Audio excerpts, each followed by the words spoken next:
Hello viewers, today I welcome you all in our new video which is on the topic David Easton's model of political science.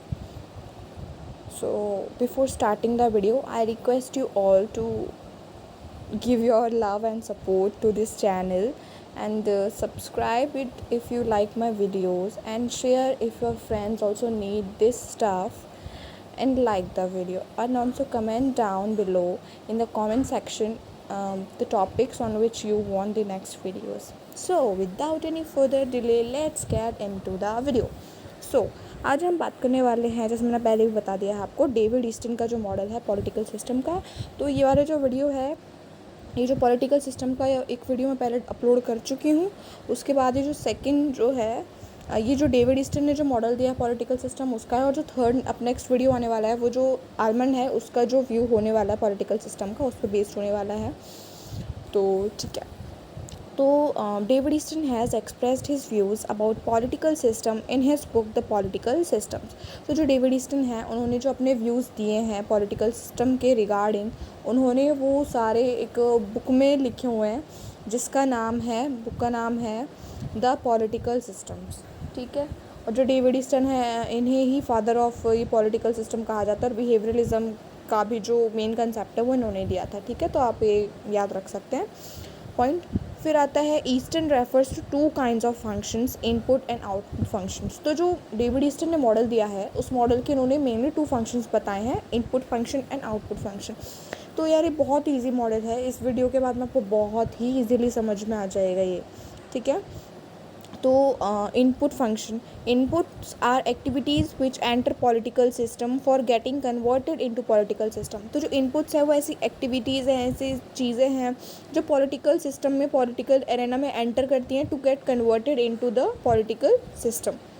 ठीक है, तो जैसे मान लो कि हमारी कोई मांग उठी, जो लोगों की मांग उठी कि भाई एक लॉ बनना चाहिए कि जैसे मान लो मैं बहुत ही बेसिक सी चीज़ लेके चल रही हूँ कि 18 साल से पहले किसी भी लड़की की शादी नहीं होनी चाहिए। ठीक है, तो अभी वाली बात जैसे लोगों में प्रसारित हुई लोगों में ही आपस में, फिर उन्होंने अपना जो एक इस बात को पहुँचाया पॉलिटिकल सिस्टम में, है ना, थ्रू मतलब अपने जो उनके लीडर्स हैं उनके द्वारा उन्होंने पहुंचाया, वो बात वहाँ तक पहुंची। उसके बाद में उसमें प्रॉपर लेजिस्लेचर ने अपना वर्क किया, उस पर लॉज बनाए और एग्जीक्यूटिव ने उसको लॉज को जो है इम्प्लीमेंट किया। फिर जुडिशरी का ये वर्क रहेगा कि वो जो भी डिफ़ॉल्टर्स जो हैं लॉ के उनको पनिश करना। ठीक है, तो ये वाली जो चीज़ है, ये समझ लो ना कि हमारी मांग उठी, फिर यहाँ से वो मांग एक लॉ बन के निकली उस तरफ से पॉलिटिकल सिस्टम के आउटपुट से। तो जो ये वाली जो चीज़ है जो इनपुट में जा रही है ना, ये वाली जो एक्टिविटीज़ होती हैं इन्हें हम बोलते हैं इनपुट्स। ठीक है, and Easton refers to kinds of inputs, demands and support. और जो डेविड ईस्टन है उन्होंने जो इनपुट है इसको भी टू कैटेगरीज में कैटेगराइज कराया। The first one is demands and the second one is supports. तो पहला हम पढ़ते हैं input demands. These are of the nature of raw material that are fed into every machine for securing the products. तो ये ऐसी वाली जो चीज़ें होती हैं जो मतलब जो कोई भी चीज़ें जिन्हें as a raw material act करना होता है किसी भी सिस्टम में जाके, और मतलब उन्हें जाना होता है किसी भी सिस्टम में और एक प्रोडक्ट के रूप में निकलना होता है। तो जो ऐसी चीज़ें होती हैं, ऐसी एक्टिविटीज़ होती हैं जो ऐसे रॉ मटेरियल्स होते हैं, उन्हें कहा जाता है इनपुट डिमांड्स। ठीक है, in political system these are expressions of desires. Political system जो है उसमें ये एक्सप्रेशन ऑफ डिज़ायर्स है, जो हमारी डिज़ायर्स है उसका एक एक्सप्रेशन है। That values be allocated in particular way और डायरेक्शन। की जो वैल्यूज़ हैं जो है ना हमारी सोसाइटी में, उन्हें एक पर्टिकुलर डायरेक्शन में एक पर्टिकुलर तरीके से उन्हें सेटअप किया जाना चाहिए, उन्हें अलोकेट किया जाना चाहिए। These are of the nature of articulated and aggregated claims which arise from environment and are fed into the system for conversion into authoritative values. तो जो ये इनका नेचर जो होता है ना, ये आर्टिकुलेटेड होता है और एग्रीगेटेड होता है। मतलब कि जो डिमांड्स हैं ये हम अपने जो लीडर हैं उन तक पहुंचाते हैं, फिर ये जो लीडर हैं ये काफ़ी सारे लोग मिल के उस पर एक पॉलिसी बनाते हैं ना। तो ये वाली जो चीज़ होती है इन्हें आर्टिकुलेशन और एग्रीगेशन कहा जाता है। और जो ये जो चीज़ें हैं ना, ये एनवायरनमेंट से उठ के आती हैं, वाली जो इनपुट्स वाली जो चीज़ें हैं ना, ये हमारे एनवायरनमेंट से उठ के आती हैं और इस सिस्टम में जाती हैं और ये कन्वर्ट होके आती हैं एक अथॉरिटेटिव वैल्यू के रूप में, जैसे लॉज के रूप में, पॉलिसीज़ के रूप में ये बाहर बन के आ रही हैं वापस। ठीक है, तो ये जो डिमांड्स है ये हो सकती है फॉर रेगुलेशन ऑफ बिहेवियर, जो भाई बिहेवियर है उसके रेगुलेशन के लिए हो सकती हैं। Allocation of goods and services, जो गुड्स एंड सर्विसेज है उनके अलोकेशन के रिगार्डिंग हमारी डिमांड्स हो सकती है। Participation in the political system, जो पॉलिटिकल सिस्टम है उसमें पार्टिसिपेशन के लिए हमारी डिमांड्स हो सकती हैं। कम्युनिकेशन एंड इन्फॉर्मेटिव, जो कम्युनिकेशन है कम्युनिकेशन एंड इन्फॉर्मेशन, जो कम्युनिकेशन और इन्फॉर्मेशन इसके रिगार्डिंग हमारी डिमांड्स हो सकती हैं। ठीक है, तो एक बार हम डिमांड्स को देख लेते हैं फटाफट से। तो ये डिमांड्स किस किस चीज़ के लिए हो सकती है? रेगुलेशन ऑफ बिहेवियर के लिए हो सकती हैं, और हमारी allocation of goods and services के लिए हो सकती हैं, पार्टिसिपेशन इन पॉलिटिकल सिस्टम हो सकती है, और कम्युनिकेशन एंड इन्फॉर्मेशन के लिए हो सकती है। फिर हम नेक्स्ट में बी पॉइंट में बात करते हैं इनपुट सपोर्ट्स की। Support refers to energy which flows from the environment in the political system and helps it to process and converts the demand into output. तो जो सपोर्ट जो है ना, ये एक तरीके से एनर्जी का काम कर रहा है। किसी भी जो डिमांड है उसका जो पॉलिटिकल सिस्टम में एंट्री होती है, उसके बाद जो उसका कन्वर्जन हो रहा है एक आउटपुट में, एक किसी भी स्टफ में पर्टिकुलरली, तो उसको वो बनने में जो एनर्जी जो लग रही है, एक तरीके से कह सकते हैं वो सपोर्ट है, वो उस चीज़ का काम कर रहा है। जो सपोर्ट जो चीज़ है वो उस चीज़ का काम कर रहा है, एनर्जी का काम कर रहा है through out the conversion. Support refers to the degree of willingness that characterize people's participation in political system। जो सपोर्ट है ये एक डिग्री ऑफ विलिंगनेस है, ये इच्छा है लोगों की, ये जो इच्छा की एक डिग्री है दैट कैरेक्टराइज, जो कि कैरेक्टराइज करता है जो लोगों का पार्टिसिपेशन है किसी भी पॉलिटिकल सिस्टम में। और जो सपोर्ट है वो 4 टाइप्स के हो सकते हैं: material support, obedience support, participatory support या रिस्पेक्ट सपोर्ट। तो मटेरियल सपोर्ट आता है जैसे पेमेंट ऑफ टैक्सेस हम लोग कर सकते हैं। ओबीडियंस सपोर्ट आता है कि हम जो लॉज हैं, रूल्स हैं, उनको रेगुलेट करके उनको ओबे करके हम सपोर्ट शो कर सकते हैं। पार्टिसिपेटरी सपोर्ट जैसे हम इलेक्शंस में वोट दे सकते हैं और पॉलिटिकल एक्टिविटीज़ में प्रॉपर पार्टिसिपेशन करके हम अपना पार्टिसिपेटरी सपोर्ट शो कर सकते हैं towards government, towards the political system. And fourth one is respect support, that is respect for public authority. जो पब्लिक अथॉरिटी हैं उनका रिस्पेक्ट करके, जो सिम्बल्स हैं, एम्बलम्स हैं, और जो गवर्नमेंट कम्युनिकेशन इन सबकी रिस्पेक्ट करके हम एक सपोर्ट शो कर सकते हैं, that is respect support. Eastern mentions 3 level of support. जो ईस्टर्न है उन्होंने 3 लेवल से दिए सपोर्ट के, कि भाई जो आप सपोर्ट करें उसके भी 3 लेवल्स मैं आपको कैटेगराइज करके देता हूँ। ठीक है, तो फर्स्ट इसमें है community, second regime, and third is authority. तो जो नीचे है मैंने आपको दिया हुआ है कि जो पॉलिटिकल कम्युनिटी है इसे मीन्स है members of the political system. Regime है the machinery, the constitution and the values that it represents. And authorities the power holders, decision makers. ठीक है, तो जो सबसे जो नीचे वो आता है अथॉरिटीज़ आता है, फिर रिजाइम आता है, फिर पॉलिटिकल कम्युनिटी आता है। ये हायरार्की के लेवल पे, ऊपर के लेवल। ठीक है, फिर हम आते हैं आउटपुट फंक्शंस पे। He describes authoritative values as outputs of the political outputs. जो अथॉरिटेटिव वैल्यूज़ आ रही हैं लॉज के रूप में बन के, उनको ये आउटपुट्स ऑफ पॉलिटिकल सिस्टम कह रहे हैं। Output results from the conversion of input. जो इनपुट्स, ऑब्वियस सी बात है, कोई चीज़ का इनपुट का कन्वर्जन हो रहा है उसी को आउटपुट बोलेंगे ना। आउटपुट में अगर किसी चीज़ का कन्वर्जन हो रहा है तो उसी को आउटपुट प्रोसेस बोलेंगे। These are of nature of authoritative values produced and implemented by the political system. ये जो हमारी आउटपुट्स हैं ये मतलब लॉज वगैरह के रूप में बन के आती हैं और ये प्रॉपर तरीके से इम्प्लीमेंट होती हैं पॉलिटिकल सिस्टम में। ठीक है, outputs can be classified into 3 parts. अब जो डेविड ईस्टन है इन्होंने जो आउटपुट्स हैं इनको भी 3 पार्ट्स में डिवाइड कर दिया है। Outputs resulting as product from the conversion of inputs. जो आउटपुट निकल रहे हैं कन्वर्जन ऑफ इनपुट्स का जो प्रोडक्ट बन रहा है उसको करेक्टराइज करा है। एक जो सेकंड है उसमें जो एसोसिएटेड आउटपुट, जो उसके साथ में और एक्स्ट्रा आउटपुट्स निकल के आ रहे हैं उसको which indirectly flows as extra output. जो एक्स्ट्रा आउटपुट जो निकल के आ रहे हैं एसोसिएटेड आउटपुट्स जो हैं हमारे मेन आउटपुट के साथ में, उसको बताया है। और जो थर्ड है वो आउटकम्स है, that is net effect produce by outputs. मतलब जो नेट इफेक्ट जो प्रोड्यूस करा है किसी भी आउटपुट ने, एक तरीके से कह सकते हैं जो एक्स्ट्रा आउटपुट निकला और जो हमारा जो इनिशियल आउटपुट निकला है तो उसको मिला के कह सकते हैं। और those changes in environment brought about by the political systems output.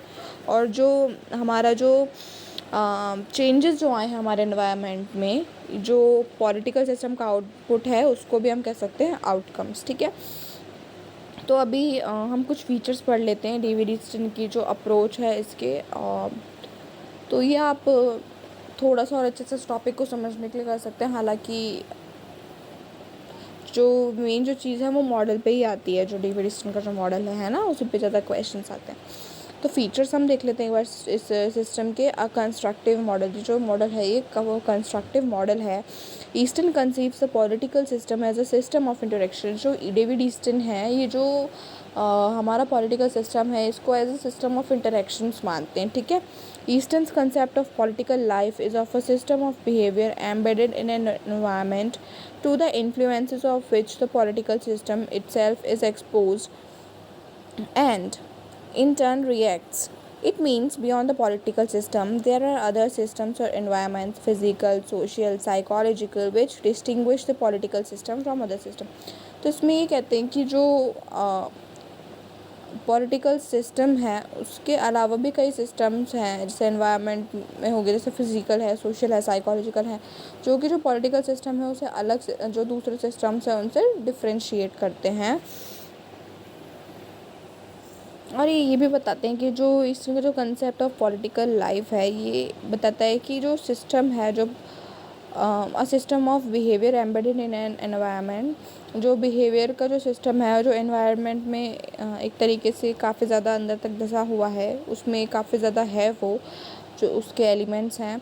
To the influences of which political system itself is exposed and in return reacts. तो इसके जो रिएक्शन में जो भी पॉलिटिकल सिस्टम करता है उसे भी इसने कहा है, ठीक है। और नेक्स्ट आता है Easton's view of the political system. For Easton all political systems are both open and adaptive system. जो डेविड ईस्टन है उसके अकॉर्डिंग जो सारे सिस्टम्स हैं ये ओपन भी हैं और एडेप्टिव भी हैं। He concentrates on study of nature of exchanges and transactions that occur between political system and its environment. और जो उनका जो फोकस है वो स्टडी ऑफ उस चीज़ की स्टडी पे ऑफ नेचर ऑफ एक्सचेंज और ट्रांजेक्शन, जो किसी भी जो पॉलिटिकल सिस्टम और एनवायरनमेंट के बीच में जो भी एक्सचेंज हो रहा है, ट्रांजैक्शंस हो रहे हैं, तो उसके जो स्टडी है उस पर ज़्यादा इन्होंने फोकस करा है। He believe that a stream of events and influences is constantly received to political system from other systems that shape the conditions under which its members act. तो ये भी मानते हैं कि जो कुछ इवेंट्स होते हैं और इन्फ्लुएंसेस होते हैं जो दूसरे सिस्टम से पॉलिटिकल सिस्टम को मिलते हैं, जिससे वो एक तरीके से इन्फ्लुएंस हो सकता है, तो वो शेप करते हैं कुछ कंडीशंस को जिसके अंदर जो मेंबर्स हैं हमारे पॉलिटिकल सिस्टम के वो एक्ट कर सकें, ठीक है। तो वो जो वही बात है कि जो दूसरी चीज़ है उससे ये वाली चीज़ इम्पैक्ट होती है, दूसरी चीज़ क्या कर रही है, उनके क्या व्यूज़ है, उससे ये भी थोड़ा इम्पैक्ट होते हैं। थर्ड जो है वो लास्ट है फीचर जो डेविड ईस्टन के सिस्टम का है, Easton's view of systematic persistence. Easton regards the concept of system that is persistence as the characteristic of political system. तो जो डेविड ईस्टन है ना, जो परसिस्टेंस है तो उसको जो है कैरेक्टरिस्टिक माना है पॉलिटिकल सिस्टम का। It refers to the ability of political system to meet and come out of disturbances. जिसका सीधा सीधा मतलब है कि जब मान लो हमारे पॉलिटिकल सिस्टम में कोई भी प्रॉब्लम हो गई है तो वो प्रॉब्लम से वो मीट करा हमारा पॉलिटिकल सिस्टम और उसको उससे ओवरकम कर लिया उस डिस्टर्बेंस से, तो उसको कहा जाता है परसिस्टेंस इन सिस्टमेटिक परसिस्टेंस, ठीक है। तो नीचे मैंने आपको दो डायग्राम जैसे बना दिए हैं आपको और से समझाने के लिए इसका जो टॉपिक है। तो वो देखो, जैसे फर्स्ट वाले में देखते हैं बीच में पॉलिटिकल सिस्टम है, इसमें डिमांड आ रहा है, सपोर्ट आ रहा है, दूसरी तरफ से डिसीजंस निकल रहा है। तो जो डिमांड और सपोर्ट है ये इनपुट है, डिसीजंस आउटपुट है, और जो इनपुट और आउटपुट है ये दोनों एक तरीके से फीडबैक के थ्रू कनेक्टेड है। जैसे यहाँ पे देखो कि जो लोगों का है कुछ मत बना, तो ये डिमांड के रूप में, सपोर्ट के रूप में पॉलिटिकल सिस्टम में घुस गया। फिर जो डिमांड है वो एक लॉ के तरीके से या पॉलिसी के तरीके से डिसीजंस के रूप में आउटपुट के तरह आ गया, और फिर उस चीज़ के लिए भी लोगों के कुछ व्यूज़ हो सकते हैं, वो फिर से फीडबैक हो गया, ठीक है। और जो नेक्स्ट वाला जो है इसमें भी यही है कि पॉलिटिकल सिस्टम है सॉरी जैसे एनवायरनमेंट है, एनवायरनमेंट से कुछ मांग उठी, कुछ उसे सपोर्ट मिला तो वो पॉलिटिकल सिस्टम में घुस गया, उसके बाद में वो लॉज वगैरह के रूप में एक और किसी भी तरीके से बाहर आ गया, आउटपुट बन के डिसीजंस के रूप में, पॉलिसीज़ के रूप में, उसके लिए लोगों के कुछ फीडबैक होंगे। ठीक है, अभी जो हमारी जो हमने मांगे जो रखी हैं, जो इन्वायरमेंट से उठी हैं, ये भी कुछ फैक्टर से कह सकते हैं अफेक्ट हो सकते हैं, जैसे पॉलिटिकल फैक्टर हो सकता है, सोशल फैक्टर हो सकता है, इकोनॉमिक फैक्टर हो सकता है और कल्चरल फैक्टर हो सकता है। ठीक है, तो आई होप कि आपको वीडियो में काफ़ी अच्छे से समझ में आ गया होगा। So that's all for today's video. Thank you and have a good day, lead a good life and study well and study hard. Thank you.